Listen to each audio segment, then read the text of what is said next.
MUDA అవినీతిలో మరోసారి చెవిరెడ్డి భాస్కర్ రెడ్డి జైలుకు వెళ్తారని చంద్రగిరి ఎమ్మెల్యే పులివర్తి నాని జోసెన్ చెప్పారు. దొంగ ఓట్లను చేర్పించిన వ్యవహారంలో చెవిరెడ్డికి శిక్ష తప్పదని అన్నారు.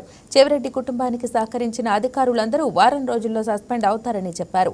వెన్నుపోటుకు కేర్ ఆఫ్ అడ్రస్ చెవిరెడ్డి కుటుంబం అన్న ఎమ్మెల్యే పులివర్తి నాని వైఎస్ జగన్ను తెలియకుండా లిక్కర్ స్కామ్లో 600 కోట్లు తినేశారని, ఆ ఆధారాలు ఉన్నాయని చెప్పారు.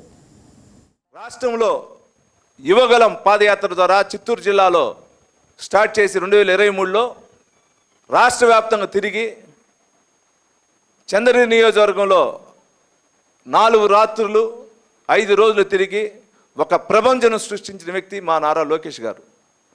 దాని తర్వాత మీరు ఈస్ట్ వెస్ట్ గోదావరి పోయే లోపల మీరు ఏ విధంగా అడ్డంకులు పెట్టి మా పెద్ద ఆయన్ని అరెస్ట్ చేస్తూ దాని తర్వాత కూడా పాదయాత్రకు ఎన్ని అడ్డంకులు సృష్టించారో మీకు తెలుసు. అటువంటి వ్యక్తి దేనికి భయపడకుండా కార్యకర్తలుగా ఉన్న వ్యక్తిని ఈరోజు రాష్ట్ర వర్కింగ్ పార్టీ ప్రెసిడెంట్కి చేశారంటే దానికి గర్వకారణం మా అందరికీ. నీలాగా లోపాయకారంగా కిందకు పోయి విజయసాయిరెడ్డి గారి కాళ్ళు పట్టుకొని చేయలే. వెన్నుపోటు రాజకీయం అన్నావు. ఎవరిది వెన్నుపోటు రాజకీయం? ఆనాటి పరిస్థితిలో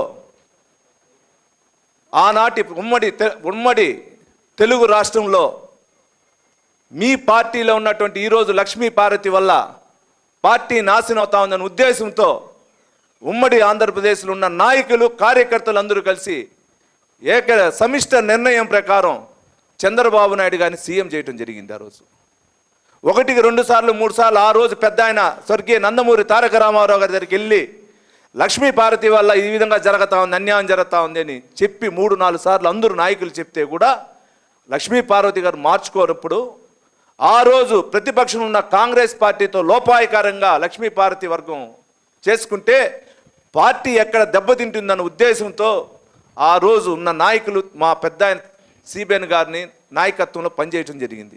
ఇది వెన్నుపోవటం కాదు, ఆంధ్ర రాష్ట్ర ప్రజల యొక్క స్వలాభం కోసం కాదు, ఆంధ్ర రాష్ట్ర ప్రజల యొక్క అభివృద్ధి కోసం. ఇక్కడెక్కడ నారా చంద్రబాబు నాయుడు గారి ఫ్యామిలీ స్వలాభం కోసం కాదు. వెన్నుపోటు అంటే మీ కుటుంబం వెన్నుపోటు అంటే నిన్ను వైఎస్ఆర్కి పరిచయం చేసిన కరుణాకర్ రెడ్డిని వెన్నుపోటు చేసినావు. నీకు 2001లో జెడ్పీటీ టికెట్ ఇచ్చినటువంటి అరుణక్కని వెన్నుపోటు చేశావు.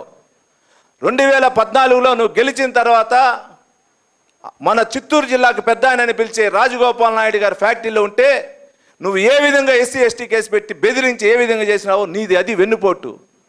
నిన్ను 2019 ఎలక్షన్లో ఆర్థికంగా నీకు సపోర్ట్ చేసినటువంటి వేమిరెడ్డి ఫ్యామిలీని వెన్నుపోటు పడిచింది నువ్వు. వెన్నుపోటు అంటే 2019లో విజయసాయిరెడ్డి గారు ఎవరికి ఇవ్వకుండానే నీకు తుడా చైర్మన్ ఇప్పిస్తే ఆ తుడా చైర్మన్ అభివృద్ధి చేస్తానని చెప్పి నువ్వు ఏ విధంగా వెన్నుపోటు పెట్టి వేమిరెడ్డి గారిని విజయసాయిరెడ్డి గారిని బయటికి పంపించిన వ్యక్తి నువ్వు. ఇది వెన్నుపోటు. నీ గురువు అంటున్నావు, ఆ గురువు కరుణాకర్ రెడ్డిని ఏ విధంగా